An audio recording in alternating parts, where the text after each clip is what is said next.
We can just kind of begin, and then as people kind of pop on, they can just join us. Sure. We've done this a few different ways. We just have a conversation, or if you have slides you want to share with us. I just want to give you a real brief introduction of who you are and where you work, and maybe you can tell us a little bit about how you got involved in the FSHD Society. I've heard that you are very active in the Columbus chapter. Mm-hmm. So if you just want to start us off with that. I know you're a leading researcher for FSHD at the Nationwide Children's Hospital and the Ohio State University. Right. I know you've been involved with research of FSHD for quite some time now. I don't know exactly how long, but I know you're one of the pioneers. So if you could just tell us a little bit more about yourself and how you got involved Sure. with FSHD, just to kind of lead things off, we'd appreciate that. Yeah. Well, it really started 25 years ago. It's hard to believe. Not an FSHD. When I was a graduate student, I started a PhD program at the University of Michigan in 1996, actually. And the lab I had joined at that time was a guy named Jeff Chamberlain. And Jeff Chamberlain was working on, it was like the very early days of gene therapy. So that's what I work on, gene therapy. And I can tell you, I do have a few slides to tell you about what we're trying to do, if you're interested. So Jeff Chamberlain's lab, he was really one of the gene therapy pioneers. And he was working on Duchenne muscular dystrophy. So I joined his lab as a brand new PhD student, and eventually picked up a project trying to develop what are now called microdystrophins. I don't know if you've heard of microdystrophins. They've been in the news. Pfizer has a microdystrophin, Sarepta has one, and a company called Solid. And they're trying to develop gene therapies to treat Duchenne muscular dystrophy. Sarepta's product is probably going to get approved next year in 2023. So it's using similar technologies to what we're trying to do with FSHD. So it's important because it sets the groundwork for what we're trying to do. But actually, my PhD project turned into what became Sarepta's gene therapy product that hopefully will be approved next year. So basically that's where I jumped into the field, working on gene therapy for Duchenne. And then in 2002, I graduated. I started my PhD program in 96, graduated in 2002. And then, when you're a researcher like me, I mean, you probably know that doctors, like physicians, they go to medical school and then they usually have to do some sort of residency and before they become a practicing physician. And it's a similar thing with when you have a PhD and you're working in research. You have to do, typically, you do 5 or 6 years of a PhD program to get your doctorate degree. You learn basically how to do research, and then you do what's called a postdoctoral fellowship, and that's usually another 5 or 6 years. So you're still working in somebody else's lab and trying to learn essentially how to become an independent investigator. So in 2002 I graduated with my PhD, and then I went to work in another gene therapy lab. This time was at the University of Iowa. And there's a woman there, Bev Davidson, who's really a pioneer in the gene therapy field. And she was trying to develop new technologies, and this is what my project was, to eliminate genes that we didn't want, right? So we call this gene silencing or gene knockdown. And we came up with a strategy to do this with gene therapy. And so, Ron, so basically I acquired these two different areas of expertise: neuromuscular gene therapy in general, and then also working on this new technology to be able to silence genes that were not supposed to be on. And so, around 2006, I started looking. Sorry, this is a long story, but this is the path to me working on FSHD. So 2006, I started looking for jobs. And when you're looking for jobs in academic research, you sort of have to come up. It's almost like having your own startup company. You have to come up with your own new ideas that are distinct from the labs that you trained in before. You can't work on the things that you've already done in other people's labs. So you have to come up with something new, and you have to figure out how you're going to fund your work, and with grants and whatnot. And then you go out and interview for jobs, essentially doing sort of a sales pitch for yourself. Like, here's what I'm going to do. Here's my ideas. Here's how I'm going to get funded. And in 2006, I was doing this. I was on this job hunt. And what I wanted to do was combine my two areas of training and say, okay, I want to work on neuromuscular gene therapy, but I also want to apply this new technology where we can knock down genes that are overexpressed or not supposed to be on. And there was this paper that came out that turned me on to FSHD. And at the time, there was this, have you heard of this gene called DUX4? Everybody heard of DUX4? No? Okay, so DUX4 is now what we recognize as the FSHD, the main FSHD gene.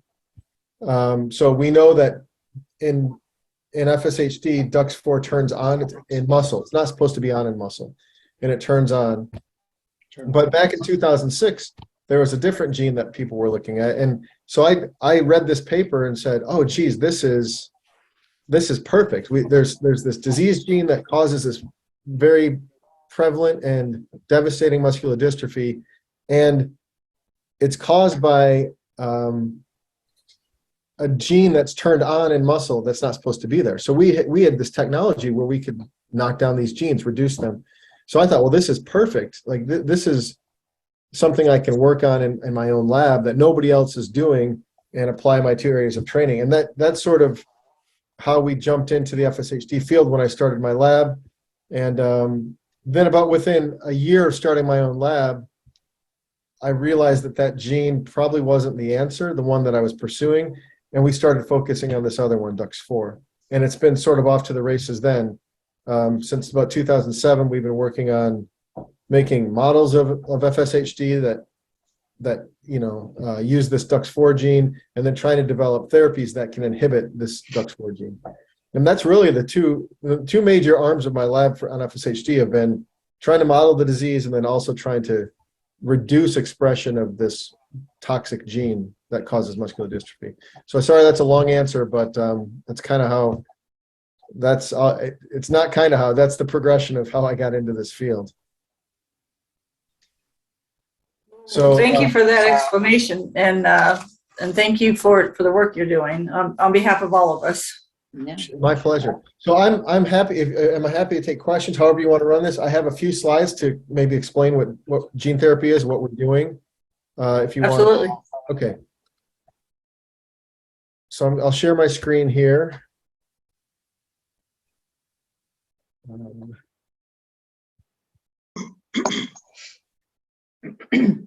Okay. Can you see the slide deck here? Yes. Yes. Okay.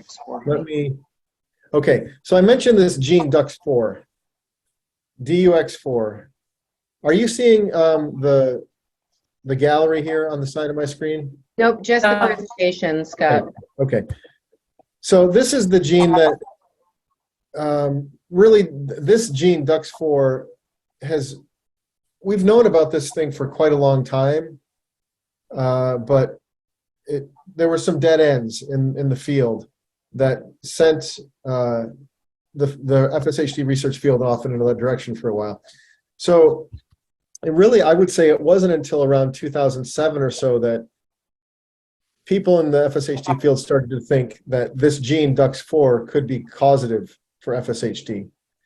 And I'll tell you about what this is and what we're trying to do here, but this is, just remember this gene DUX4. This is the one that's it's normally supposed to be on only in very early embryogenesis. So very early embryos, maybe 2 or 4 cell stage embryos, right after a human being has been fertilized and turned into this brand new embryo. That's when DUX4 is on, and then it's supposed to be shut off after that in virtually every other cell type.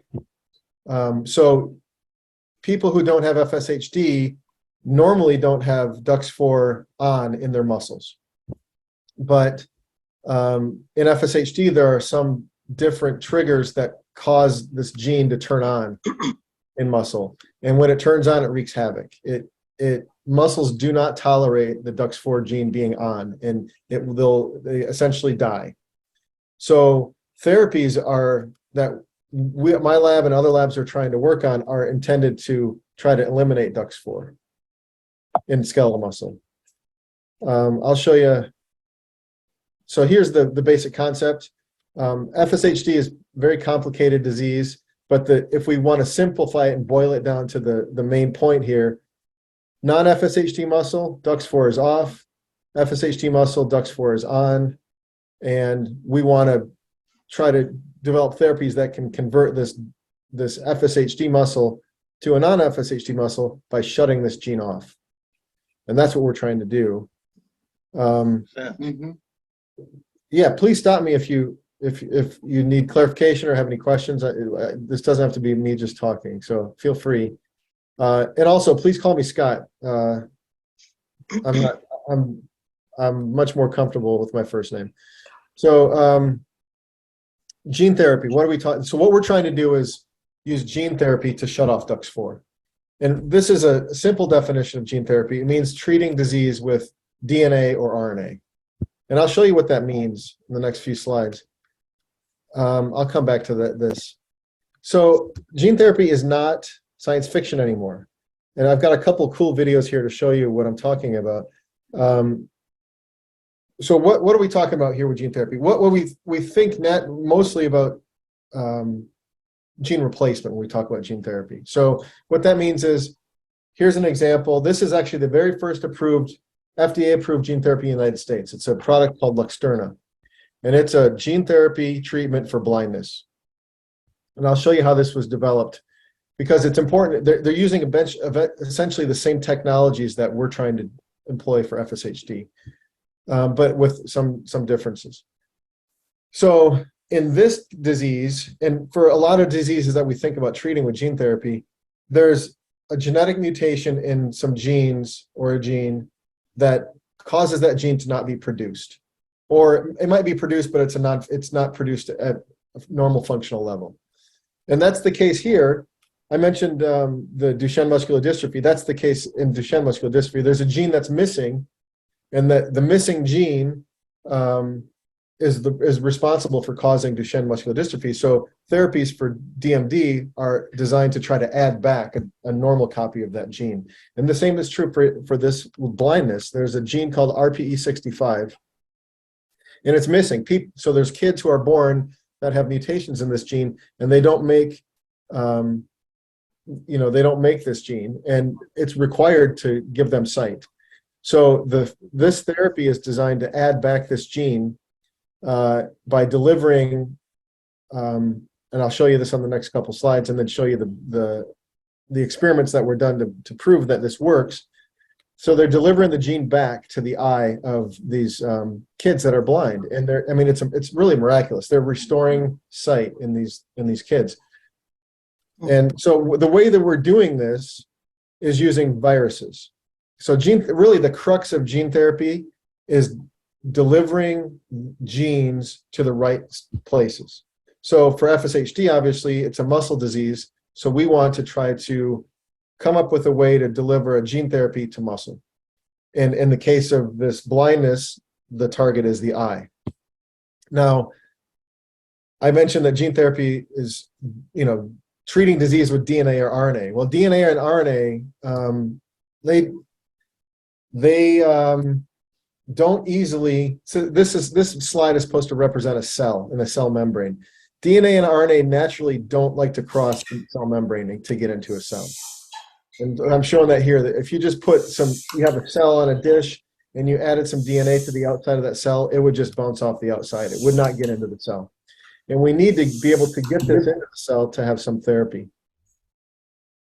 So viruses, fortunately for us, have spent hundreds of millions of years evolving ways to deliver DNA or RNA into cells.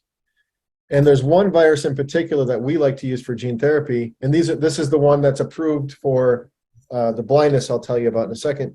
It's called adeno-associated virus, or abbreviated as AAV. And so these AAV vectors, they're natural. There's tons of them out in the wild. We've probably all been exposed to a few different AAV vectors just walking around the earth. And in humans, they don't cause disease. They're non-pathogenic viruses.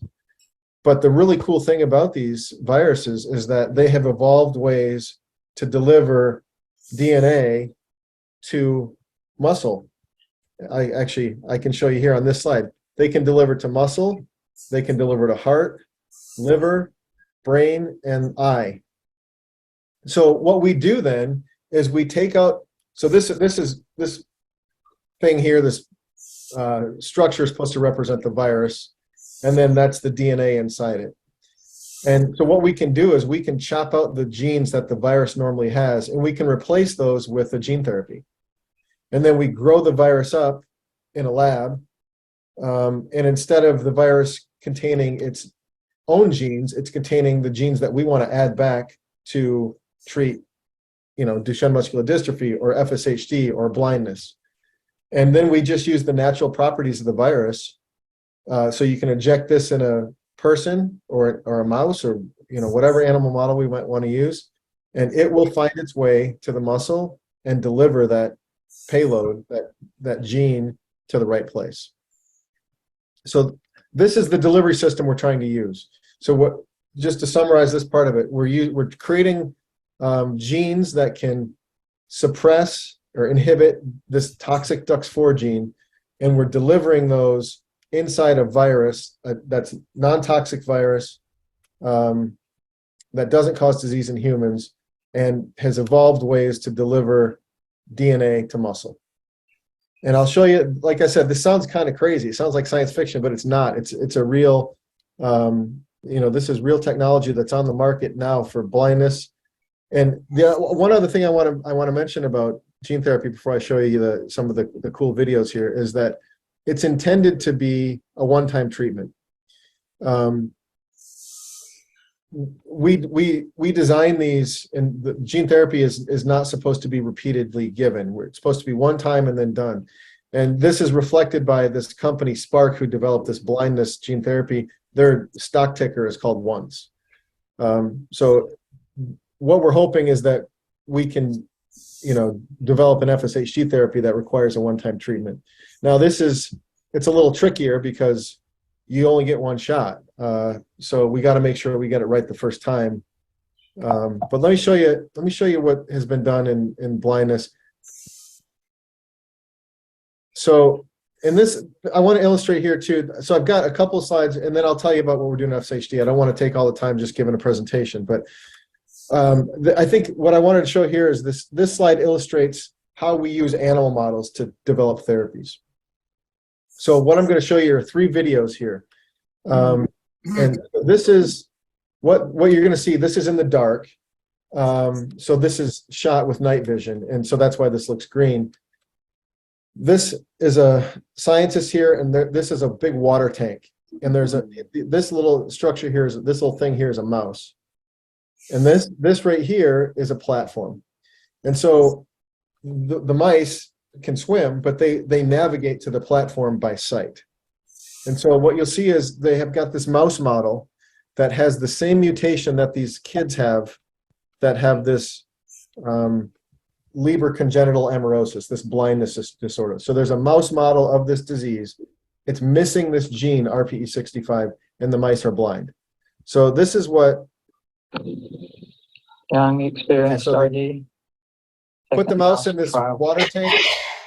They let it swim around the tank, and it can't see, so it can't find the platform. And this goes on for quite a while, but the mouse, you'll just have to take my word for it, the mouse never finds the platform. Okay, and here, this is what a normal mouse that can see. It's got a normal intact RPE65 gene. They put this mouse in the same tank. Oops, sorry, wrong one. And this is what happens. You can see it goes right. Now this video shows the same mouse was here, but now this mouse has been injected in the eye with this virus carrying the RPE65 gene. So this is the gene therapy to treat this blindness. And this is after a single injection in the eye of these mice. Page 12, number 2, RD treated, trial 2. Oh, wow. So pretty cool. So, you know, this is a mouse. So this demonstrates proof of concept, right? Okay, so first of all, can we make a mouse model of the disease? They did. Can we then develop a therapy to treat this disease? In this case, they added back this gene that was missing using this virus, and they were able to treat the disease in the mouse. So, you know, there's a lot of things you have to do in between showing that, that's called preclinical data, showing that something is efficacious in a mouse. Now you got to prove that, you know, that you can deliver it to a larger animal model. People use monkeys or pigs or dogs. That's part of the development process. And you also tend to, well, not tend to, it's required to do a safety study, a toxicology study, to make sure that if you're dosing, if you're going to deliver this to a human being, you want to make sure it's safe. And so those toxicology studies are done first in an animal model. I'm not going to show you the toxicology studies here for this, but I will show you the ultimate clinical trial that showed that this worked. So in this, these are 2 videos of the same little boy. And this is an experimental trial. This was before this was approved. This was some of the studies that were done to get this product approved. So in the first video, you're going to see this little boy. He's standing in a room, and it's like a maze, and there are a bunch of arrows on the floor, and he had a few obstacles. And he's supposed to. I have another thing I'm watching. He's supposed to navigate this maze by sight. And so what they do is, in this experiment, they injected the same virus that they used in that mouse in one eye, and then they covered that eye. So he's got a patch over the treated eye, and he's trying to navigate this maze with the untreated eye. And you'll see what happens. I'll tell you if you're going the wrong direction. At least I can see the black squares. Okay, stop. Okay. Turn right. Those are right.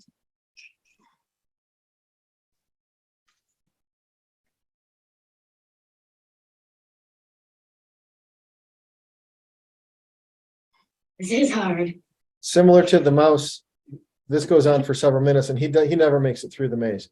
Okay, so now that all they do here is they take the patch off of the treated eye and they put it on the untreated eye. So now he's got the eye that's exposed is the one that's been injected with this gene therapy virus. All right. And you can start whenever you're ready.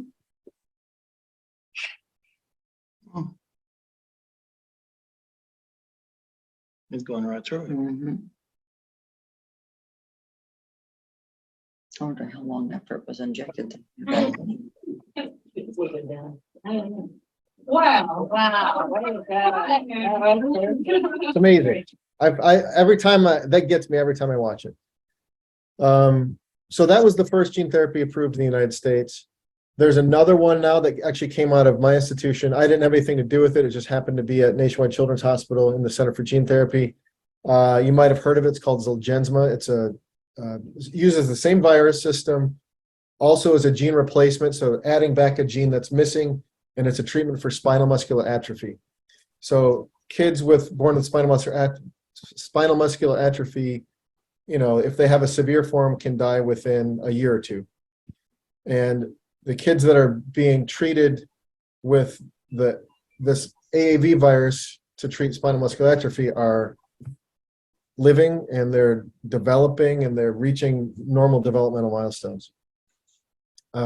So there's I mean, this is pretty cool stuff, and I'm making it sound simpler than it is. There's still a lot of issues to be addressed here.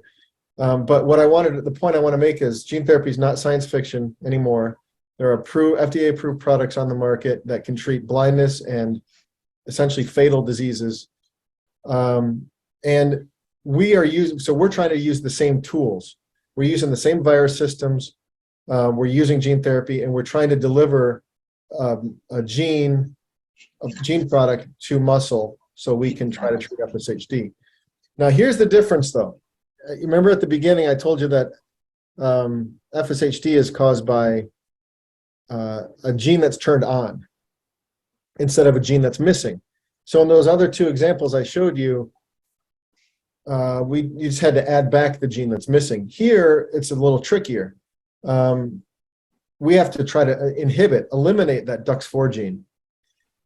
And so that we can't just add back DUX4. That's not going to work. We have to figure out a way to eliminate it. And so the way we're trying, there are a lot of different approaches you can use to try this.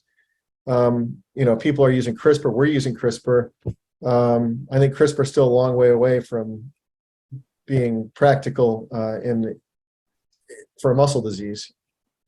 But there are people doing, Fulcrum's got a small molecule, a drug that is intended to reduce expression of DUX4 using a drug-based system, and we're using gene therapy. But we're not adding back DUX4, we're trying to eliminate it. And we're doing this by expressing something called a microRNA. And it looks like this hairpin structure. I probably don't have time to get into the nitty-gritty of the biology of microRNAs, but I can just give you the big picture overview, which is, first of all, the guys who discovered the microRNAs and this process called RNA interference that microRNAs mediate won the Nobel Prize for the discovery. And they discovered this in 1998, and only 8 years later won the Nobel Prize for the discovery. And essentially what they showed is that we all have these natural sequences in our genomes called microRNAs that look like this, and they operate to inhibit other genes. And they operate to inhibit other genes at this stage. So this diagram here is supposed to show the flow of genetic information in our cells, right? So we have genes that are encoded in our DNA. Copies of those genes are made into something called a messenger RNA or an mRNA.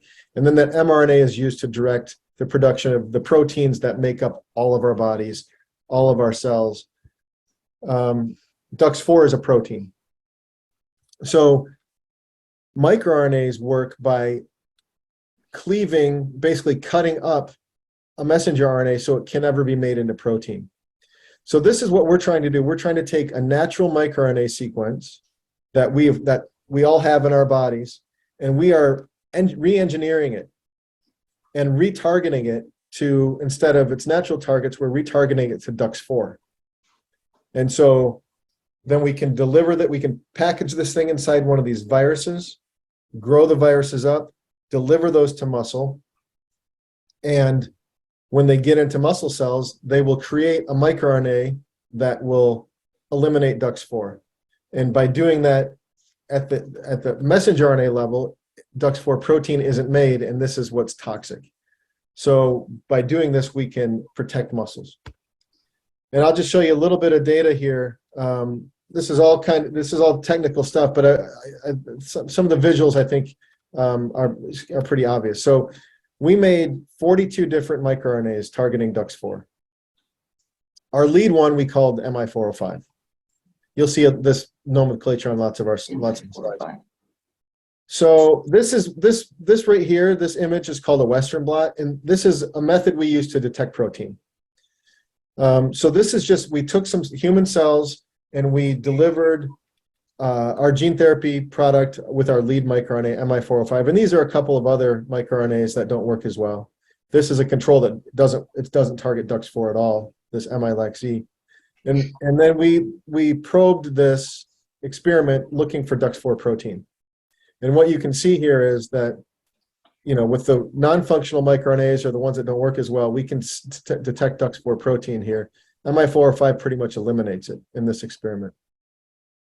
And then when we also took the same microRNA and we put this into muscle cells from FSHD patients. So maybe you or some family members donated muscle to the FSHD Society or some of the Wellstone groups, and so there are a number of maybe dozens or hundreds of FSHD myotube cell lines now. So these are basically muscle on a dish. And we use these, everybody in the field is using these now. They're really nice reagents, so we can test therapies from that actually, in cells that actually came from patients.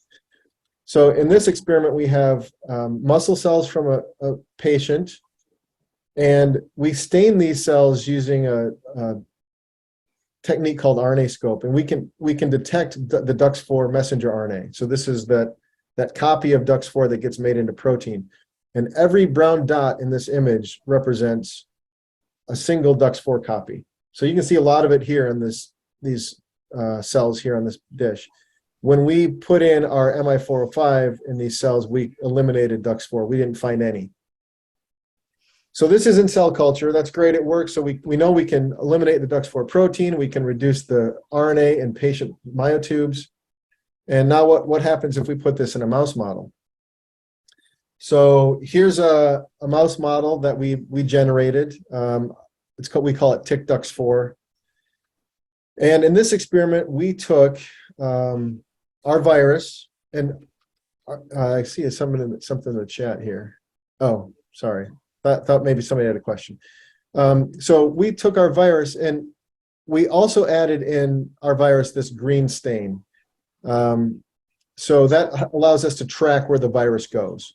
And this is actually a gene from the jellyfish. It's called green fluorescent protein. It's very descriptive. So this is a gene that it's called a reporter gene. And we package this inside our viruses. This would not be in our clinical product. We just use this in experimental mice so we can make sure that our virus is turning on. So if a muscle is green, then it means our virus is there everywhere in that muscle. The muscle also expresses our MI405 microRNA. And so in this experiment, we took this mouse model of FSHD that we created, and we injected the left leg with our therapy, and that's also got this green fluorescent protein gene in it. And our right leg was treated just with saline. And then we let the mice age for a year. And then we sacrificed the mice and we looked at their muscles. And I don't know if many of you are familiar with looking at muscle sections under a microscope, but this is what a muscle looks under a microscope in cross section. And so what you see here on this side, where it says untreated, each one of these pink-shaped polygon, or pink-colored polygon-shaped cells is what's called a myofiber. So this is a muscle cell. And what you'll see here is that, so the pink is what's called the cytoplasm of the cell, and then these blue or purple dots here, those are the nuclei of the cell. And so this is where the DNA is located. Normal muscle that hasn't been damaged, the nuclei of so basically, so there's two things we should be looking for in a section like this. In a normal muscle, you're looking for these myofibers or muscle cells that are basically of uniform size, and you want to see that the nuclei, these purple dots, are present at the periphery, at the outside of the cell. That's what a normal cell looks like. You also don't want to see things like this. This is inflammation. This is the immune system coming in to clear dead and dying muscle cells. So these are what we're seeing in this untreated side of this mouse is a lot of abnormalities. We're seeing lots of variation in muscle cell size. We're seeing like this cell here that's not stained as brightly pink, that's dying. Here's a cell that's pretty much almost dead. We have a number of muscles that have nuclei present in the center. And these centrally placed nuclei indicate that this muscle has been degenerated, it's died, and it's tried to regenerate itself. A regenerated muscle has a nucleus in the center. So every place we see a cell that's got a nucleus in the center, that represents one cell that's died and that had to be replaced. And then we have this inflammation, which is bad. That means the immune system, again, is trying to clear away a dying cell. So this is all indicating muscular dystrophy. This is what we see in muscular dystrophy. And in a mouse, mice only live 2 years. So, we don't see the same accumulation. We see this kind of muscle damage, but we don't see replacement typically of muscle with fat or connective tissue the way we do in humans in a mouse. But in human beings, when you've had repeated damage like this over time, like in FSHD maybe for decades, this muscle can eventually go away. It doesn't regenerate itself anymore. and it becomes replaced with fat or scar tissue. And that's when the weakness sets in. Okay, so here's the untreated side in this mouse. And you'll see here on the treated side, this is a whole year after a single treatment. This is completely normal muscle. This is what we want to see. This is what normal muscle looks like. And this is just one section. What we did over here in this section is we took low power shots and we intentionally colored every damaged muscle cell blue. So you could just look at it and visualize the extent of damage in our mouse. So the untreated side, you can see this widespread muscle damage has occurred. And in the treated side, we have complete protection. So we know this stuff works. The next step was to try to, and I don't want to take too much more of your time. I'd like to give you time for questions. So, doing this, we could do this kind of work with funding from the FSHD Society. And actually, the very first grant I ever got, I see Dan Perez is on here. Dan helped us, gave us $10,000 from the FSHD Society. That was the very first grant to help kickstart this work 15 years ago. So this kind of work that's done to make mouse models, and actually the FSHD Society also gave us some money to help make our mouse model.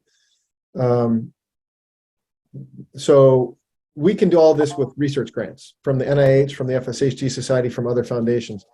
But when we're trying to, so now that we've demonstrated this works in a mouse model, scaling this up to a human becomes much more challenging and expensive. And we can't, the NIH just I mean, we need, probably $50 million to do a clinical trial here because the product is so expensive to make. Again, it's a one-time treatment. So we can't go to NIH and say, hey, give us a $50 million grant. So what we did was we started a company and tried to get some private financing to develop this. So I'm the scientific founder of the company. I'm still in my academic position, but I serve as chief scientific advisor. And then we have, a whole C-suite here of people that have worked in various biotechs and pharma companies that are helping, trying to raise the money to translate this therapy to the clinic. And so this is, we partnered with them. We've raised money from private investors, and we've been working to try to move this toward the clinic. And so one of the things that you have to do when you're trying to move a therapy like this to the clinic is you have to figure out what's the optimal dose. I mentioned we only get one shot at this, so we want to make sure that the dose is just right. And so, there are a number of similar types of gene therapies for other diseases. You can see DMD, limb-girdle muscular dystrophy, X-linked myotubular myopathy. I mentioned the spinal muscular atrophy one. And what we've decided to do is try to figure out, a lot of these are targeting muscle as well. And so we figured, okay, these are more advanced programs. Let's follow their dosing conditions in our animal model and see if we can replicate the kind of coverage that they're getting to treat muscle. And what you'll note, the number here probably doesn't mean much to you, but I'll just tell you that this 2 × 10⁻14 vector genomes per kilogram dose. This is the dose, unfortunately, that's required to deliver sufficient quantities of this virus to every muscle in the body. And it's given intravenously, so they inject it in a vein. This is very high. So just keep this 10⁻14 number in your brain for a second. This is a high dose. Okay. So we decided to go ahead and try to figure out, okay, can this dose give us some benefit in our FSHD model? And so we have this mouse model I told you about, and I'll show you a video here. So these are genetically identical mice. One mouse has DUX4 turned on in its muscles. One doesn't have DUX4 on. And I think you can appreciate the difference. One's walking with kind of an unsteady gait, sort of slow. The other one's cruising around the cage. So we have these really cool cages that have lasers in them. It's like a grid of lasers in the X and Y and the Z direction. So we can measure ambulation, the way these mice walk and how often they walk. So you can put a mouse in a cage, and then it'll walk around, and every time it trips one of these lasers, the computer will make a count. And every time it stands up on its hind limbs, a computer will make another count. So we can get a measurement of total activity that a mouse does in a single cage over, whatever time period you want to do, and how many times it stands up on its rear legs. We can the computer quantifies that. Oops, I lost a slide here. Give me 1 second. Not sure what happened to it. Oh, there it went. I got buried behind. Okay. So let me add this here. There we go. Okay. So we did this experiment with our treatment. And in this experiment, the last one I showed you where we showed muscle protection, that was doing intramuscular delivery. So we injected it directly in the muscles. This one was given systemically. So we did intravenous delivery in the tail vein of the mice. And again, here's these, you see this high dose, the 10 to the 14th vector genomes per kilogram. This is the same dose that's being used in clinical trials. And we wanted to see if we could get below that. So we tried some lower doses as well.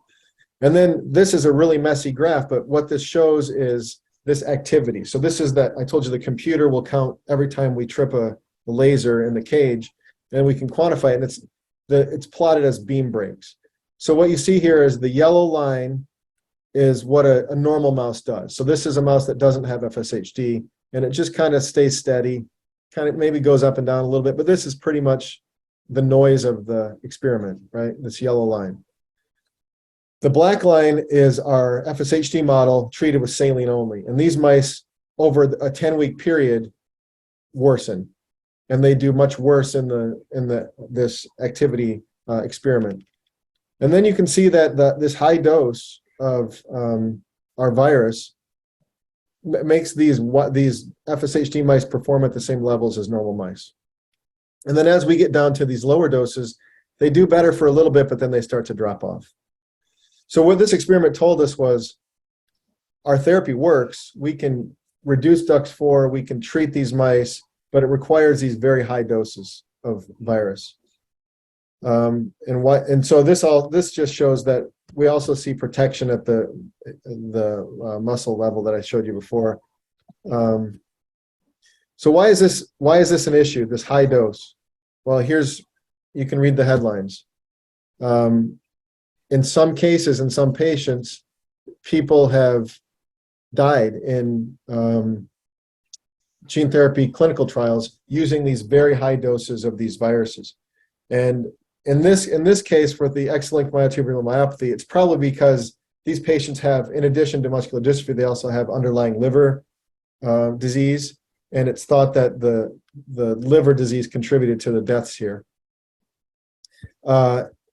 And then here for the Pfizer DMD trial, there seemed to be, in this one patient, a really massive immune response to these high doses of virus that were delivered. So, I mean, this is why we do animal studies. We have this therapy that works. It requires high dose, and I'm not comfortable delivering this to a human being at this dose. We need to find a system that can deliver the same product at about 5 to 10 times lower dose. And so that's what we're working on. There are several companies now that we're partnering with through our company that are engineering these AAV vectors, the natural ones, to try to make them better for hitting muscle. And this is just one experiment we did from one engineered AAV system that's out there now that's called MyoAAV. It was engineered to deliver genes to muscle at higher efficiency. And the cool thing about this is this had this GFP gene in it. This is the vector we used that required high dose, AAV9. And you can see some green here. This is quadriceps muscle, gastroc muscle, which is basically your calf, and then triceps and tibialis anterior muscles. So you can see that we get some level of expression there after delivery of this virus intravenously. And look at these engineered viruses. So much more robust expression. And the cool thing about this is 10 times less virus than was required in those other trials. So this is what we're working on now. We're repackaging our gene therapy into these new virus systems, and we're testing virus systems from 4 different companies. And we're only targeting these low doses. This 3 times 10 to the 13th is safe. It's never been associated with an adverse event in a clinical trial. So this is sort of our target. We're trying to get into this range with these new viruses. And the company is now funding, trying to partner with some of these other gene therapy companies to merge our technology with theirs, and then be able to deliver this at the doses that are in a safe range. So that's kind of where we are. I'll stop sharing now. That was a longer story than I thought I would give you, but I hope it was informative. And I'm happy to take some questions. But this is where we are, and we're essentially we've raised enough money to do all this what we call preclinical work in animal models, and so we're like I said, we've got these new AAV viruses from 4 different companies. We're testing all of those, and to be honest with you, they all sort of behave the same way. What it's probably going to come down to on our choice of system is who's going to license it to us at the cheapest price. Unfortunately, that part of it comes into play. And so what we're working on now is, these partnerships, and then we need to raise another $50 million to do the clinical trial. And we have strategies to do that. That's out of my purview. I'm not here to raise the money. I'm here to do the science. And the team that we've accumulated, they're the experts in doing the fundraising. And so they're out right now talking to venture capital firms, talking to pharma companies. There's this big JP Morgan conference that happens in January. We'll be targeting that, looking for investors. And that's sure. Thank you. That was very informative. I have a question for you. Sure. Real quick. So with the mouse model, when you showed, the microscope of the muscle fiber, one of them was untreated and the other one was treated. You treated it and then you gave it FSHD, and then a year later you took the sample, correct? Correct. What about a mouse that has deteriorated to that year and then give it to them? Will the muscles regenerate? What I'm trying to get at is the people who are already far along in FSHD, their muscles are already deteriorated. Then if they take the therapy, it will just mean that they won't degenerate any further, or will their muscles grow back and become healthy? Yeah, that's a really good question. I don't think anybody knows the answer to that question until we actually do the work. I can't prove this. This is just what I think. I think if we can treat early enough. Okay, so the way muscle regenerates, we have muscle stem cells, and all humans do, right? And so muscle gets damaged. It can regenerate. We all have capacity to regenerate our muscles a certain number of times. But in mice, they can just do that through their whole lives. They only live 2 years, and they never stop regenerating muscle after it's been damaged. Humans, we have a certain capacity to do it a few times, and then we lose the capacity to regenerate muscle anymore. So, and that happens with age. So I think if we can treat early enough where people still have enough muscle stem cells that can help repopulate muscle, then it's theoretically possible that yes, you could grow some more muscle back and get stronger. But I don't really have any evidence for that. So I think at a minimum we can expect to arrest disease. I think it's also possible if we treat early enough that muscles can get stronger. That'd be great. Scott, can you hear me, Scott? Yeah. This is Brent from Williamsburg, Virginia. First of all, thank you for all your research and work with your company. We're new into all this. And are you familiar with any clinical trials that are coming up in Gainesville, Florida at the Mayo Clinic?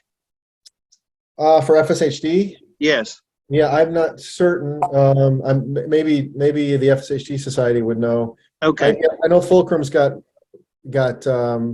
multiple sites, and some of the oligonucleotide companies like Dyne and Avidity, they're going to be doing clinical trials too. I don't know where their sites are located. Okay. But there is a really well-known neuromuscular clinical trial expert there, named Dr. Barry Byrne.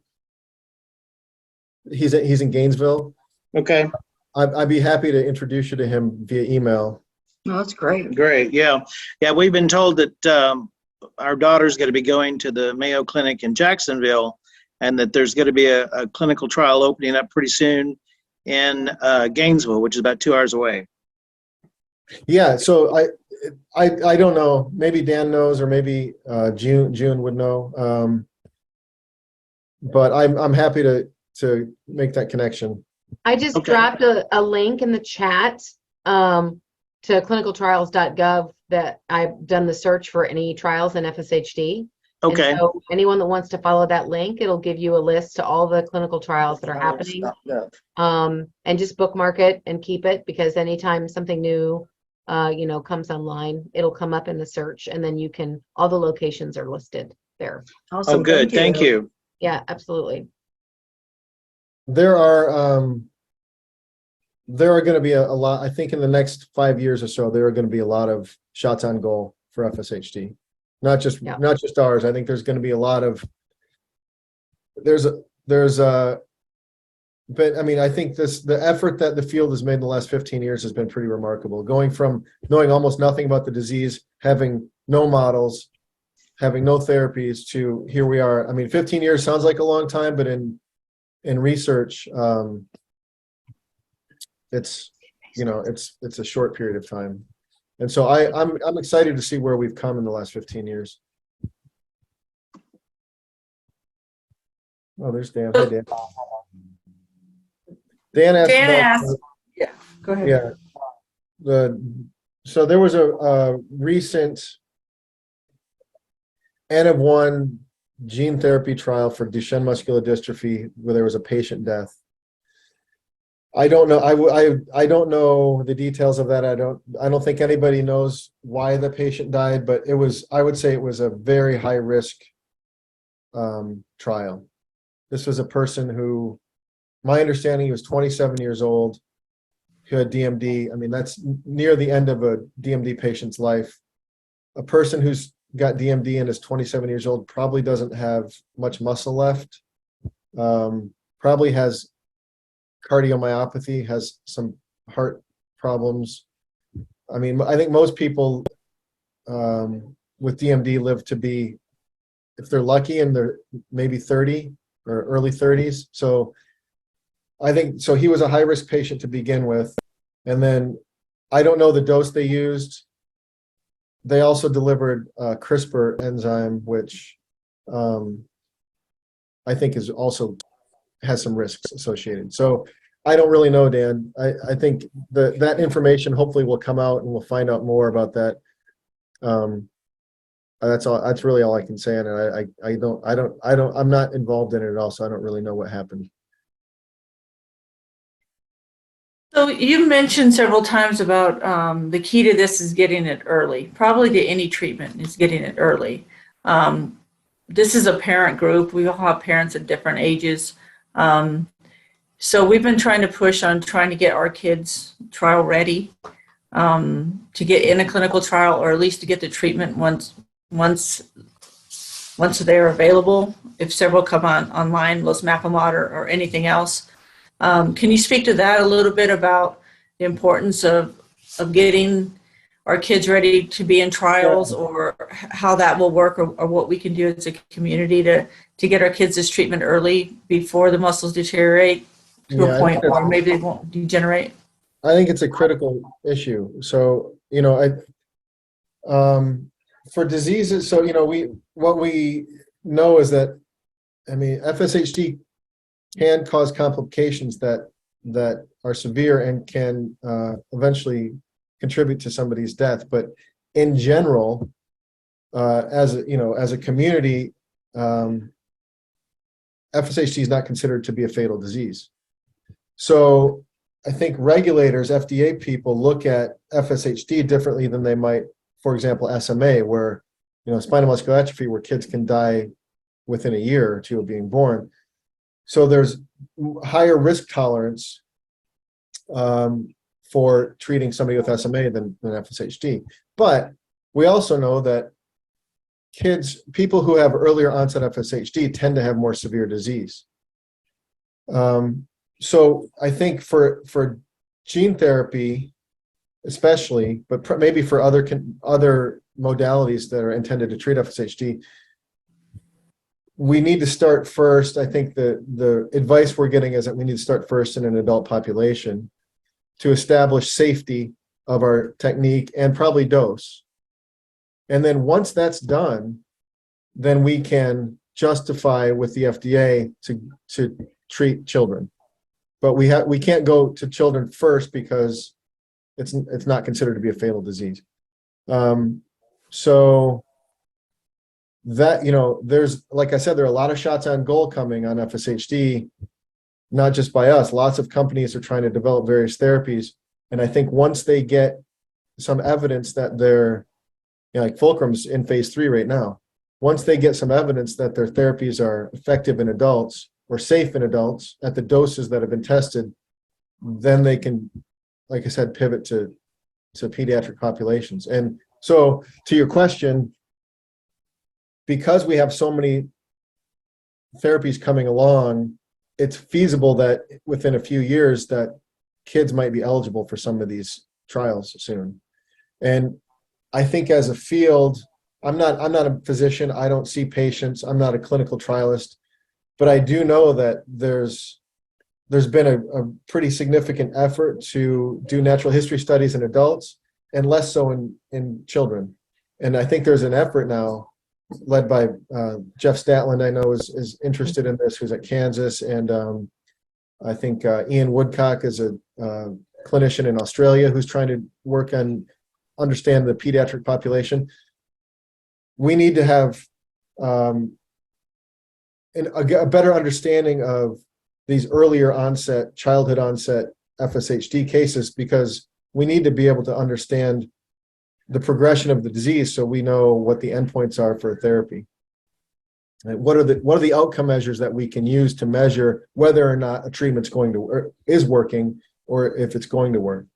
And so I think it's critical that the clinical trial community starts understanding, and these are the physicians and the physical therapists who are working on these things, understand, okay, if a kid has FSHD and has this genotype, say 1 or 2 repeats, or whatever the genotype happens to be, what is the progression of that disease? How long does it take for them to go from,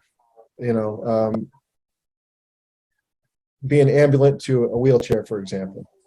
And those are questions that just need to be addressed. And I don't think it's there. I think the field recognizes that it needs to be done, and it's underway. But I think having the greater FSHD community understanding this and participating in these natural history studies is critical. So we're set up and ready to go when these trials are moved from adults and can be tested in children. Hi, Scott. It's Kristen. It's been a while. Yeah, how are you? Good. So quick question for you. You may not have any insight to it, but with technology, I mean, everything in the pharmaceutical, FDA, drug development world moves at the most snail's pace. And you and I have had this conversation for years on how, it doesn't move quick enough, right? Yeah. So with technology and the way that they're collecting records now, and the way that there's now all these software programs where you can load medical records in to expedite those natural history studies. Because if we start with the MOVE study today, which needs to happen, and they're entering children into it, but we're still 2 years, 3 years away before that data is even beginning to be remotely useful. And 3 years in a child's world with FSHD is life-changing. Yeah. So have you had any experience or looked into these companies that are taking medical records from the doctors, and they're making more sense? They're bringing the medium points together with the data collection. There's been other rare diseases where this has been going on, where they're expediting these natural history studies so that you don't have to wait 3 years. You can take data from the reverse, bring it into a technology software program that can find the commonalities in this so that they can create the clinical endpoints. Have you heard or had any experience with that? Just wanted to ask. Yeah, that's not really my realm. I think that would be a better question for, people like Jeff Statland and Dr. Ravi Tawil. Those people who are leading the MOVE studies and trying to understand the natural history. They'd have a much better beat on that than I would. I'm sorry, Okay. Good answer for you. No, just thought I would ask. Dan had a question in here. Do you think asymmetry would become more symmetrical with a working drug? I don't know. That's an interesting question. I'm not sure that I understand how the asymmetry is developing. But if it's related to DUX4 expression, then I think any treatment that can reduce DUX4 should have some benefit. And, I have another question for you. And hypothetically, if you get all the funding you need, which hypothetically, how far are you out from delivering this to humans? Like if you get the money that you need, realistically, how many years out are you, do you think? Probably a couple of years. So the steps we still have to, we're in this phase right now. We're trying to identify our lead delivery system. That will hopefully be done early 2023. We'll have identified hopefully some partners, hopefully have raised some more money. And then we have to do a toxicology study in a larger animal model. That can take a year maybe. And we have to produce clinical grade vector that can be used in humans, which that can take, that depends on the manufacturing. So there are companies who can manufacture that, including a company that came out of Nationwide Children's Hospital that makes vectors, virus for clinical trials. But we're not the only ones trying to do that. So there's a queue. There's only a limited set of companies that can do this kind of production, and there's a queue. So it just depends on how many people are ahead of us in line to get that production made. But I think, realistically, I think a couple of years we could, if assuming all goes well, and we don't have any safety issues in the large animal studies, and we're able to produce virus at sufficient levels and raise the money we need. We can. I think a couple of years is reasonable. A couple of years for adults, and then you need natural history. And you need natural history for the pediatrics, and then so tack on a year or two to that probably for the kids. It's hard to predict how. I mean, I don't know how rapidly the natural history studies in the children are going to be wrapped up, or even advanced. I guess the one thing I'd say from my standpoint, from where we are, our program, is that there are other companies that are a little bit ahead of us in the pipeline. So I think there's going to be a lot learned by what Fulcrum's doing and what some of the these other companies that have other products that are getting to the clinic soon. And in the meantime, so we're going to learn from those, and then we're also hopefully going to have people like the clinical leaders in the field pushing forward on these natural history studies. They'll be done in parallel, and maybe by the time we're ready to go, we'll have a better understanding of what the natural history is in children. I'm reluctant to give you a timeline because I can't really say. There's a lot of ifs and caveats. So what we're kind of running into with a lot of parents are they're sort of hesitant to get their kids sort of labeled as having FSHD, and they're hesitant to get them in the natural history studies. Mm-hmm. But as they do that, I feel like, if they're doing it now and we're kind of bringing them along, like you're saying, they're kind of parallel, then when all these therapies are on the horizon, the kids won't be too far behind. But Yeah. if parents are very hesitant to get their kids involved now, it's going to prolong.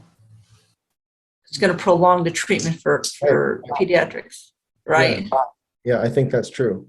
And I think it's also true, I mentioned this earlier, that I think the earlier we treat, the better. For a lot of reasons. I mean, just from a gene therapy standpoint, and this is true for I think a lot of therapies, but especially for gene therapy, we do dosing by body weight. So somebody who's bigger body mass is going to get a larger dose of the virus. And, the more virus we add, the greater risk there is for adverse events. So, treating a smaller person is a better thing from a dosing standpoint. And then also, a younger person should have more muscle, so we can hopefully arrest the disease. They haven't had progression and conversion of muscle into non-muscle cells, fat and connective tissue. And then probably a younger person is going to have more muscle stem cells and greater capacity to regenerate muscle that's already been damaged. The best thing, what I'm hearing we can do is obviously keep our kids as healthy as possible through exercise, nutrition, get them involved in these natural history studies, and then so they're in the best condition to receive the treatment when they come, and to help each other out with these natural history studies so that researchers have a better understanding of the pediatric form of FSHD. Is that correct? I think that's true, yes. I think that's a nice summary. Well, thank you so much. I learned a lot. There's one Go last ahead. Go ahead. Dan has in the chat. What are the primary endpoints in the AAV one and done? Well, obviously safety is an important one. But I think we and other people in the field are keeping a close eye on what Fulcrum's doing. I think they've done a really, so their drug is compelling, number one, but also they've done a service to the entire field by really stepping through the breach and leading the charge on developing outcome measures for therapies. So, as you know, they're using a functional outcome measure. So that's why it was important for us in our mouse model and the data I showed you that we had a functional outcome measure in our mouse, and ours was cage activity, how much they move around the cage, how much they can rear. But, they in their other trial, they were looking also at biomarkers, and that didn't quite pan out the way they had hoped. But I still think we shouldn't give up on the biomarker thing. And so we're also measuring biomarkers, not exactly the same ones in a mouse that are in human, but you can still measure them. And so we're looking at biomarkers. Obviously, we have the benefit in doing it in a mouse of looking at muscle histology. So what does the muscle look like after we've treated for a year? I don't know if that's going to be an endpoint in FSHD in a clinical trial, but I still think it's something worth looking at. And then the other thing we need to establish is how much. So one of the nice things about gene therapy is that you can establish an index in an animal model to say how many copies of the virus DNA are required in a muscle to achieve a beneficial effect. And so we can measure that pretty easily using molecular biology in a mouse or a larger animal model. And if that correlates to humans, then we can say, okay, we've delivered this dose to a human being. We're going to measure a functional outcome measure. Reachable workspace is one of the ones. That's what Fulcrum's using. And we can do a small muscle biopsy and measure how much virus we've delivered is present in that muscle, and does it correlate to what we're seeing at the efficacious dose in a mouse. And so that gives us some idea that, we're getting the same level or more of therapeutic product in the human muscle that we're achieving in the animal model that was treated, and that looked like a normal mouse. So those are the sort of the directions we're going, and maybe over the next couple years as Fulcrum and other companies proceed in clinical trials, maybe they'll come up with some other outcome measures that we'll be able to use as well. So I don't want to hold people up, but I do have one last question. You may not have the answer to, but I would love a scientific viewpoint on. I've heard in the community people saying that that fulcrum, the effectiveness of the drug over time, 2 years or plus, that it will decline and that the patients will end up back where they were. Have you seen any evidence of that, or where would that theory be coming from the community? I don't know if that's true. I'm not involved in the trial. I'm not privy to any of the data, number one. Number two, published. Yeah, this is just from published data. This isn't like insider data. It's just, again, the community creating thought processes based off what they're seeing published. So I didn't know if there's any evidence you've seen in what they've recorded out that this would be showing that it would be a drop off in effectiveness. Not that I've seen. And, the data I've seen from Fulcrum and others that are working on similar drug, and I mean, people use losmapimod as controls in experimental studies, and it seems to consistently work to suppress DUX4. So I don't have an answer for why somebody would think that it would decrease after a couple of years. I don't know. I can't speak to that. Sorry. I'm going to drop in the chat the link to a blog post that June put out at the end of October that has to do with Fulcrum released some of the open label extension data. So they presented on that. So I can share that. But some of what you're identifying, Kristen, it's like telephone game. We don't have all those answers yet because they haven't been on it long enough, and I think that's true.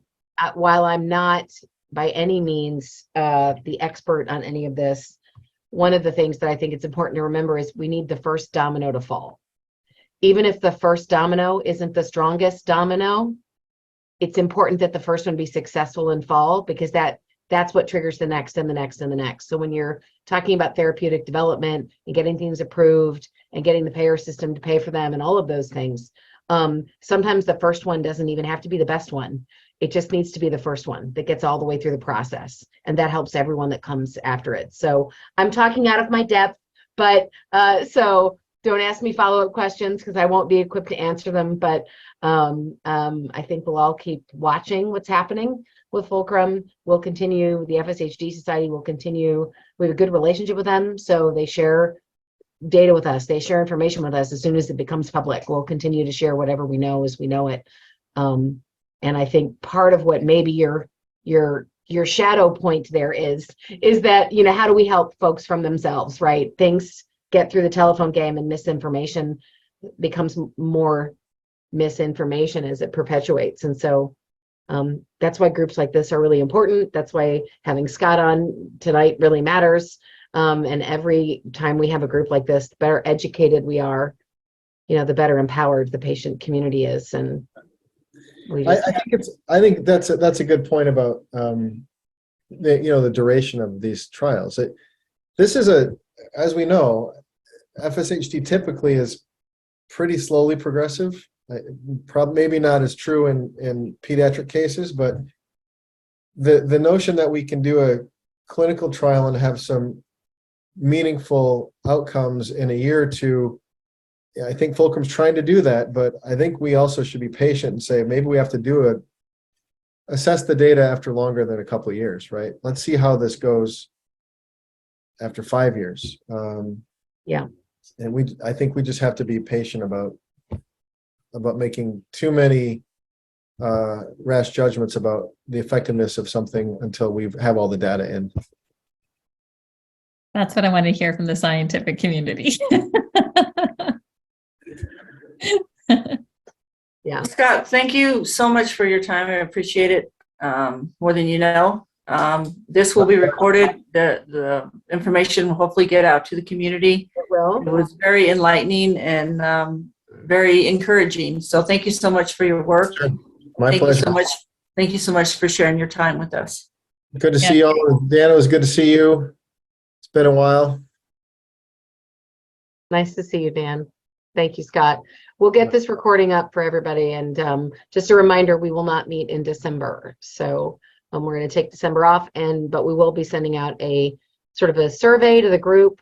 Scott, this is a small group on tonight, but there's close to 400 that are members of the group, and the videos always get really good views. So not everybody makes it live, but a lot more people are going to see this as soon as the recording goes out. We always get really good views on these. And so if we get any follow-up questions, I might reach out to you. Okay. If that's okay, Scott. And then everybody just look for the survey and please answer it. It'll be very short, but it will just help us continue to move the group along and improve how we're all working together and building community, going into next year. Sure. Sounds good. Awesome. Thank you. Thank you. Thanks. Thanks.